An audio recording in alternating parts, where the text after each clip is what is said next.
அக்கா ப்ளீஸ்க்கா விட்டுருக்கா, என்ன ஒரு வாட்டி மன்னிச்சு விட்டுருக்கா. நான் யாருக்கிட்ட போய் சொல்லுவேன்? அதெல்லாம் தெரியாது, பண்ணிதான் ஆகணும். அக்கா அக்கா ப்ளீஸ்க்கா, ஏன்க்கா இப்படி பண்ண? ஏய் பாவம் தானே அவன், விடுறே அவனை.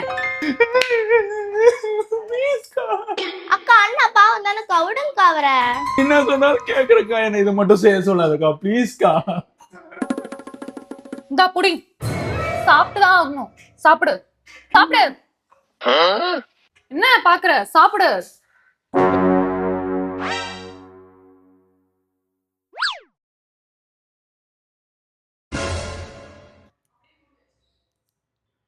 அக்கா புளி சாதம் அருமையா இருக்குக்கா. எருமை, அது புளி சாதம் இல்ல, பிரியாணிடா. அது பிரியாணியா? A few moments later. டேய் சபரி, என்னோட சந்தோஷத்துக்காக உன்னை கொன்னுட்டேனடா. டேய் நான் இன்னொரு பிரியாணி அது செஞ்சு இன்னொரு பிரியாணியா?